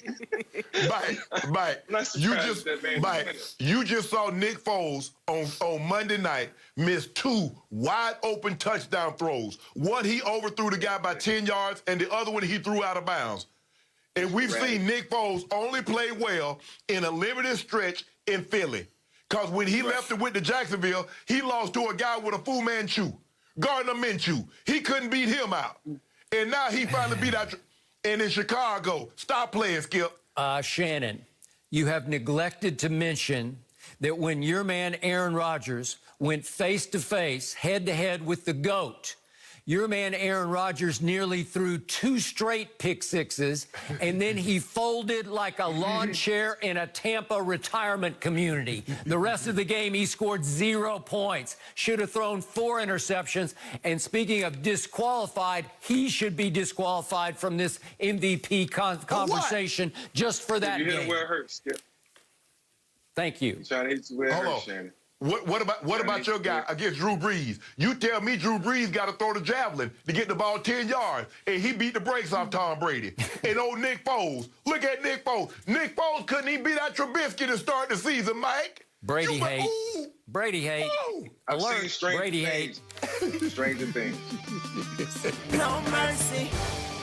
Start Saturday strong with big noon Saturday game of the week. Jim Harbaugh and the 13th-ranked Wolverines face off with the Spartans in one of the wildest Big Ten rivalries. It all starts with big noon kickoff at 10 Eastern, and then it's Michigan State, Michigan tomorrow at noon Eastern on Fox and the Fox Sports app. Now, Tua Tagovailoa is set to make his first NFL start this Sunday as the Dolphins host Aaron Donald and the Rams. Tua has had a bye week to prepare for his first start and has gotten high praise from his teammates all week during practice. Now, Michael Vick is still with us. Michael, what are your expectations for Tua as a rookie starter this season? I have very high expectations for Tua. I think he's going to step in. He's going to compete hard. He's going to make some great plays. He's going to have some not so good plays. And I think with his attitude and you know, his demeanor and what he brings to the table, it's tremendous upside for the Miami Dolphins. It was perfect timing for this decision. I think that this game is going to be extremely tough because facing a guy like Aaron Donald is not easy for any quarterback. And Jalen Ramsey pretty much cuts off one side of the field, so they'll have to navigate their way through that. But, you know, regardless of what happens in this game, I think to the eyes of the Miami Dolphins, entire organization, what Tua will show will certainly suffice. And moving forward, I looked at their schedule, and I think it's some very winnable games. You know, this Sunday will be a learning experience, but it'll prepare him for the rest of the season. And being able to sit behind a guy like Ryan Fitzpatrick, you know, it just means so much to a young quarterback. You know, I had the luxury of sitting behind Chris Chandler, a guy who, you know, was really good, very smart, and, you know, he won some games for the Atlanta Falcons. And just be in a room and listen to him talk, listen to the dialogue and the verbiage and how he communicated with Darren Reeves went a long way. So for Tua to be able to watch Fitzpatrick go out and win some football games, be able to learn from him, learn vicariously, it's going to take him a long way. And, you know, this weekend might not be the easiest for him, but it's a game that he'll never forget. But it's also an experience that'll set him up for a lifetime as the Miami Dolphins quarterback. I agree with everything you just said. I think the thing is that he'll validate the accuracy of what you saw at Alabama, and he'll validate why the Miami Dolphins selected him with the 5th pick in the draft. And this is about not just about this game. This is about getting an opportunity to improve week in and week out. And so hopefully by the end of the season, then now, look, there are 3 wild cards now, Skip. There are 4 divisions, and it looks like the AFC North is going to possibly get 2, maybe even 3 of those teams out of there. So basically it's going to be 1 wild card available. And so we're going to see how that turns out. But when you look at it, and you mentioned, Mike, you know, going against Aaron Donald, going against Jalen Ramsey, I think for, you know, because he has some mobility issues, you move him. Let's move the pocket. Let's roll this pocket some. Let's not just drop him back because he can throw from the pocket. But let's not just let Aaron Donald and those guys try and tee off. Let's make them find him, find out where he's going to be, his launching point is, as opposed to just snapping it back there and says, okay, he's 8-9 yards behind the center. Let's go get him. I believe in this young man. The biggest thing for him in his mind is to have one of those defensive linemen, one of those linebackers land on top of him. He get up and like, man, I'm fine. Man, let's go play some football now. Yep. That's going to be the biggest hurdle that he's going to have to get over, Skip, because he had one of the more serious injuries less than a year ago, and now he's starting a game in the NFL. But I expect his accuracy. He's the most accurate quarterback in NCAA history. I expect that to be on full display. Although it might not equate to a win on Sunday, you'll realize why they took him with the 5th pick in the draft. So back to our man, Michael Vick. I'm intrigued listening to Michael talk about Tua because even though Michael had a much bigger arm than Tua and obviously had incredible escapability that Tua doesn't have, although Tua is mobile, I'm curious, Michael, do you find yourself pulling for Tua because He's a 6-foot-tall left-handed quarterback that might remind you just a little bit here and there of what you went through.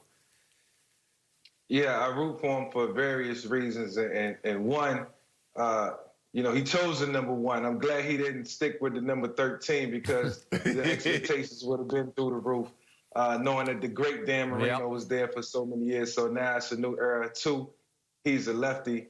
And 3, like Shannon said, and like you just mentioned, his accuracy is on a totally different level. The way he threw the football in college, it was intriguing to me, and I watched him every single week just to see if it was going to be a drop-off, and I never seen it. It was consistency all the way through, and that's what the Miami Dolphins are going to get. And if it was anything that I could change about my game, it would definitely be the accuracy and the ability to slow down and play the way guys like Tua and Russell Wilson and Patrick Mahomes a better pace, and it allows you to play under control and make more plays, ironically. But I just love his stature.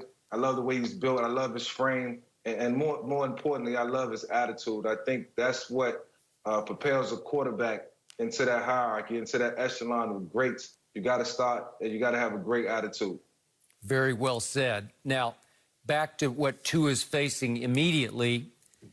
There's external pressure and there's internal pressure, because the external comes from the fact that a kid taking a pick later, Justin Herbert, is just lighting this league up. I didn't see it coming. Shannon said he didn't see it coming. I'm not sure anybody saw this, but Justin Herbert's off to a rip-roaring start. He's averaging 308 passing yards a game, which is 3rd most in the league. He's 12 touchdowns to only 3 interceptions. He's played best against the best, against Brady. He had a QBR of 88 and hit 2 big bombs. Against Drew Brees, he had a high QBR, and then against Mahomes, high QBRs. He's been really good when it's time to be really good. And then internally, Ryan Fitzpatrick had gone Tom Brady for about the last 4 games, because he won 3 out of 4 with huge QBRs of 97 against Jacksonville and then 99 at San Francisco. And then they routed the Jets 24-0. He threw 3 more touchdown passes. And you guys know, being, longtime stars in the league, as veterans, you're at 3-3 and you're looking around the locker room. Wait a second, just because we had a bye week, we're going to throw the kid into the fire after Fitzmagic was nothing but magic in 3 of the last 4 games. That's a lot of heat on this kid on opening day for you against Aaron Donald and company, who are 3rd in the league in sacks. So man, he's under fire from every direction. Yeah, Skip, take it from me as a vet. I don't care what you draft. I don't care if it's a quarterback. I don't care if it's a running back. I don't care if it's a wide receiver. As a veteran, I want the best guy to play. Yep. Now, you keep talking about the future and this before the future. My future is not guaranteed here. I'm talking about right now. This is what I know. I'm going to be here for the remaining of the season. And as you saw what happened in Philadelphia, okay, they wins, but they're building up statues and lighting candles and incense for Nick Foles. So guys don't care nothing about no future, Skip. They care about right now. Right. So there are a lot of guys in that locker room say the way Ryan Fitzpatrick was playing, he deserved to continue to play. 3-3, Skip. Buffalo's 5-2. Now maybe they would or maybe they wouldn't. But guys are like, hold on, that guy playing well. Why would we take him out of the lineup? There'll be time for Tua. Tua is getting valuable experience. There's nothing like playing, but he's getting valuable learning experience by sitting around behind Ryan Fitzpatrick and seeing how to conduct himself, seeing how to study, seeing how to break down tape, how to run a team in practice, how to run a team in the game. And so as a veteran guy, I'm looking like, man, oh yeah, Tua gonna be good, but Fitz need to be in there right now. Yep. Yeah, I truly appreciate Ryan Fitzpatrick's contributions to the game, man, over the years, and all the young quarterbacks that he's been able to help mentor and tutor. Some worked out better than others, but I think it's just time. 2021 is going to be all about Tua and the Miami Dolphins, and I think Ryan Fitzpatrick understands that. Most importantly, he'll probably be the backup there next year, and the one thing that he can continue to do is continue to help Tua develop as a young quarterback, and that goes without saying, and that'll be a big inspiration for Ryan, I know, and something that he wouldn't mind doing as well and stepping into the role when needed. But, Michael, wouldn't you agree that fairly quickly Tua is going to have to start living up to Justin Herbert and what he's doing, taking a pick later than Tua? Yeah, the bar has been set, and Justin Herbert, he's so motivated. When you're not the first pick or guys get picked before you or however the order may be, you find certain ways to motivate yourself, and that's the correct way to go about playing the game. You got to find motivation from somewhere, and these guys have been watching each other. Everybody has the microscope on each other and seeing what's going on. How they're faring, how they're doing. And I know for Tua, he's probably itching to get out there to show what he can do. And for Hubert, he's got a head start in terms of experience. But, when I think about rookie quarterbacks after what Matt Ryan and Joe Flacco did, and even Ben Roethlisberger when they was rookies, it's no barrier right now to when they can get out there. I expect guys to go out there and play early and often. And I'm excited that the Miami Dolphins is making this move. It's been far too long that this team didn't have their franchise quarterback. They got him, put him out there and let him gain some experience. Well, it might be a situation, Skip, you remember in the 2004 draft, Eli, Phillip Rivers, Big Ben. Yep. Eli goes number one, even though he wins Super Bowls, and so did Ben. It's hard to say that he had a better statistical career than Ben or Phillip Rivers. Yep. And this might be a situation, these guys are going to always be linked. They will. Ben, Eli, and Phillip Rivers are linked together. Yep, for the next 15 years. No mercy. The Patriots find themselves in unfamiliar territory. They are 2-4 and have lost their last 3 games, and this Sunday find themselves as home underdogs against the Bills. While Cam's performance has taken a turn during their 3-game skid, the defense's success that was often attributed to Belichick has also been lackluster. So, Shannon, who deserves more blame for the Patriots' 2-4 record? Is it Belichick or is it Cam? Well, Coach Belichick is responsible for the roster, and the roster is bare. So he must take responsibility for that. But Cam has to take responsibility for his play. And I'm not so sure it doesn't matter the talent. If Cam is going to throw no touchdowns with 5 interceptions in the last 2 or 3 weeks, they're not winning any football game. So they go hand in hand. There's not any, Skip, let's look. This is a barren, this is wasteland. And there's nothing but tumbleweeds. But Cam is not playing well, and it's exacerbating the problem because you look and you're like, oh, man. But when you see Cam skipping balls and you see Cam throwing interceptions with no touchdowns, so you have the perfect storm. You have a situation where there's not anything there, and you have a situation where the quarterback is not playing well. So it looks, I mean, if you can imagine this, Skip, it looks worse than if you can imagine this, it's actually worse than it is. Looks worse than it is. But if you can imagine that, because there is nothing, this, like I said early in the show, Skip, if you look at this offense, you tell me one player on offense that can go somewhere else right now and start. Name one. Maybe Tooney, the guard. I mean, they franchise, I think, Joe Tooney. But that's it. And then you go to the defensive side, maybe Devin McCourty, and Stephon Gilmore for sure. But that's it. Of 22 starters, you got maybe 3 guys that can go elsewhere and start. That's a recipe for whatever their record is. That's how you get that record. No talent, and then the talent that you do have not play well. Okay, so if you had to divvy up the blame percentage-wise for 2-4, how much percent blame would you give to Belichick versus Cam? 75%. 75, 25 to Cam? Mm-hmm. Shannon. Yep. I can't do that to Cam Newton.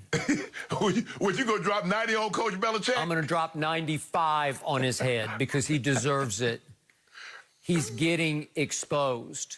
And he's also, to me, getting a pass because I don't think enough of the NFL world has focused on just how awful this roster is and how bleak it looks the rest of the way this year. They've got 2 games left against the Jets, and those are the only 2 games that I can see them winning. And I'm not even sure they can win both of those. So you look back at Bill Belichick pre-Tom Brady, before Brady fell out of heaven into his lap because of an injury to Drew Bledsoe, going into week 3 of that year in 2001. Bill Belichick's record as a head coach was 41-57. I'm not saying he was a bad head coach, but he wasn't an all-time great one. No, and Tom Brady made him great. Tom put Bill in the GOAT conversation. And now Cam is bearing the brunt of a roster that Belichick let over the last 3 years just slide into oblivion. It's shocking how bad he let it become. He swung and missed on so many draft picks. He refrained from pursuing so many free agents that they just so desperately needed to add to this roster to plug some holes.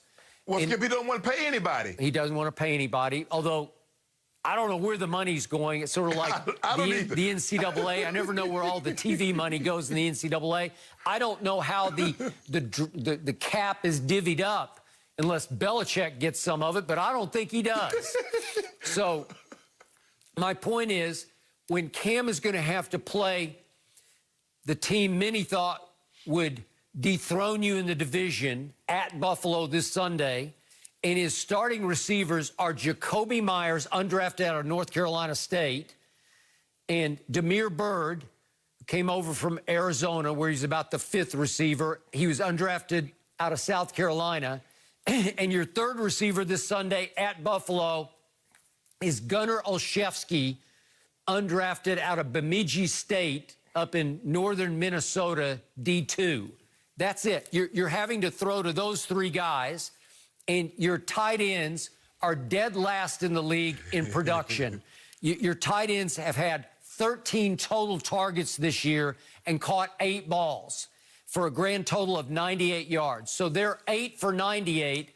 Gronk by himself in Tampa Bay has caught 22 balls for 280 yards. So 22 to 8 catches in New England, and 280 for Gronk to 98 total yards for the Patriot tight ends, who are by far dead last in production in the league, just as they were last year. And Bill drafted 2 tight ends in the 3rd round, and only one of them has seen the field so far. And Dalton Reese, last game in that debacle of a loss, got 1 target and caught 1 ball for 8 yards. And that's his only game that he's played. That's how Bill shored up the tight end position. Well, Skip, I'm going to try to put this in automobile terms. Let's just say you let a friend borrow your car, and you haven't put all the transmission fluid in the car for, say, 6 months. But the friend wrecks the car. Now, the mechanic tells the friend, had you not wrecked the car, this thing was going to fall apart anyway. Well, that's what Coach Belichick, he has nothing, the cupboard is bare. But Cam is wrecking it, so we don't get an opportunity to see how, if Cam was playing well, like, because you look at it, Skip, you look at what he did against Miami. That's still the same offense. You look at what he did against Seattle. Oh. The cupboard is bare. But because Cam is playing so bad, Cam is basically about to wreck the car, so we don't get an opportunity to see that you haven't put all the transmission in. I got it. Yet, the flip side of that story is Cam rose above the bare cupboard and played extraordinary football for 2 games against Miami with his legs and against at Seattle with his arm. He threw for almost 400 yards at Seattle. And it went to the last play, and if he said, like you were the first to point out, Cam, if you just bounce it outside, you win the game. You want it though, Okay, it came down to that. That's how great Cam was in the first 2 games. Okay, then he got yanked down into oblivion by what's not left in the cupboard there. It's just a bunch of junk. And Julian Edelman, I told you, was broken down, beat up shell of himself. Now he's out again with a little knee scope. So he led the league in drops last year. He hasn't been very productive this year, except for that one night at Seattle.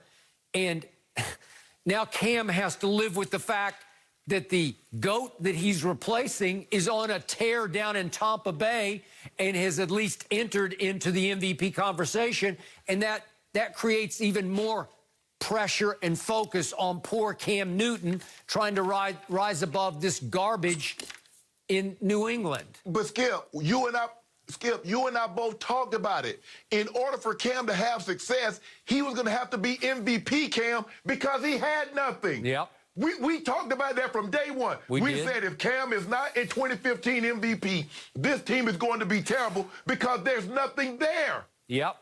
Well, and after Seattle, I thought he had entered the MVP race. Right. And then over the last 3 games, he's 1 touchdown to 6 interceptions. Right. Yeah. So if he's not MVP, Cam, you see what this team is. You see what this offense looked like. And the defense, Skip, what we thought would be a staple, what we thought would be a strong point, the defense doesn't look that good. Nope. It doesn't. It's ranked 16th in yards allowed, which is not great. No. Okay? No mercy. The Cowboys find themselves as large underdogs as they hit the road to face the Eagles on Sunday night. And of course, we are 1 day away from Halloween, so maybe we're just living in a bizarre world. But Shannon, you actually think the Cowboys will keep it much closer than Skip does. So you've had a couple hours to reconsider now. So Shannon, do you still stand by what you said? Yeah, I stand by it. I don't think this will be a 30-point blowout, Skip. Because here's the thing. It's not like Philly is this fine oil machine, this well-oiled machine that's going up and down the field on everyone else. Look, their opening drive is normally really good. They go right down the field, get a touchdown, field goal, and then they have these periods of lull, 10, 15 minutes, where they just, do absolutely nothing. 3 and out, 3 and out, 3 and out, turnover, fumble, pick. And they're dealing with a lot of injuries also, Skip. Their offensive line isn't very good. They're counting on a lot of fill-in guys at the skill set position. You mentioned Boston Scott, Fulgham, Greg Ward Jr., I think it's Hightower. Those guys can play, Skip. But when you're dealing with guys like this, you don't really know what you're going to get from week to week. That's kind of why they've been practice squad guys and kind of bounced around the league. But over the last 2 or 3 weeks, they played extremely well. Defensively, I know exactly what I'm going to get from a Jim Schwartz-led defense. Pressure. Lots and lots of pressure. And the weakness of a wide 9 defense in which the Eagles run is the ability to run the football. Can they establish the run to keep Fletcher Cox from saying, I'm not even worried about Zeke. They're not going to hand it to Zeke. Let me go get DiNucci, or let me go get Andy Dalton, whomever the quarterback may be. So I do not believe this is going to be a blowout, Skip, although I am picking the Eagles. I believe the Cowboys will keep this game a lot closer for a lot longer, and ultimately I think the Eagles will win this game. Do you stand by how you opened this show telling me that my Cowboys have a quote-unquote real shot in this game? Yes, they do, Skip. They do. Real shot? You, Skip. Shoot me. Put me out of my misery. I think the thing is, Skip, is that when you're dealing with the unknown, the quarterback, yes, he's a 7th-round draft pick, but the Cowboys saw something in him to draft him in the 7th round. And because they don't have a whole lot of tape, NFL tape on him, Skip, they can do some things that could possibly catch the Eagles off guard and surprise them. But once the Eagles get back, go to the sideline and says, okay, this is what they're doing, this is how they're trying to attack us, they can figure it out. But it might be 7, 10 points before they figure that out. Shannon, my quarterback is probably going to be Benjamin Anthony DiNucci from James Madison, drafted in the 7th round.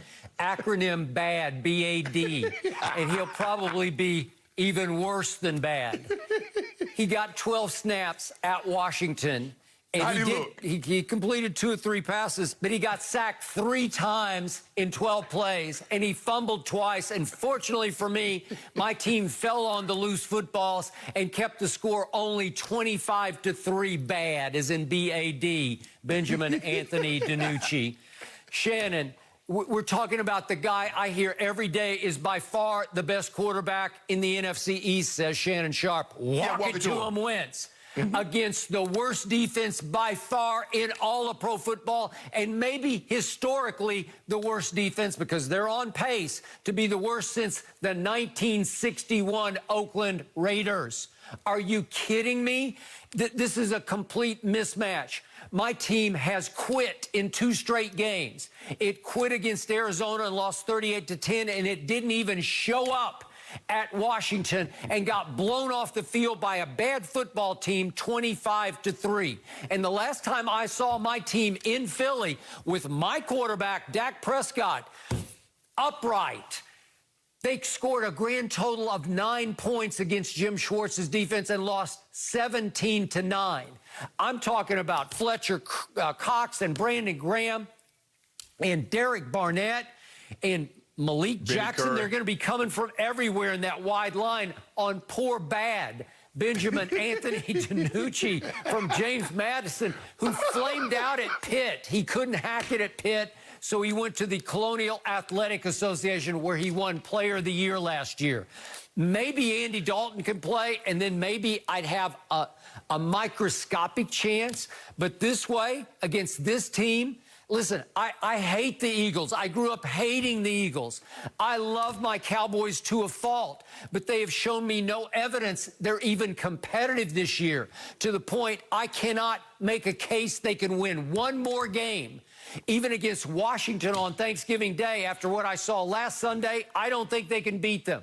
I don't think they can beat Joe Burrow at Cincinnati. Not this year with this defense and this pathetic offensive line. I've got two tackles who cannot protect the flanks. One of them, an undrafted free agent rookie from Texas Tech. Shannon, it's a mismatch. I'm being nice to my team and saying they're going to lose 35-10. And if you want... If you really want to push me, I'm so despondent that I will take the Eagles for a case of due. I will bet against my team, and I will give you the points. What is it, around 9 points right now? It's been as much as 9.5. I'll give you the 9 points. I'd give you 10 points, and I'll still take the Eagles over my Cowboys. And you refuse to because you know I'm right. Skip, if I'm Mike McCarthy, I walk into the morning's meeting. I say, we're going to Philly, and we're going to win this game. And this is how we're going to win this game. Everybody keeps telling us how bad we are.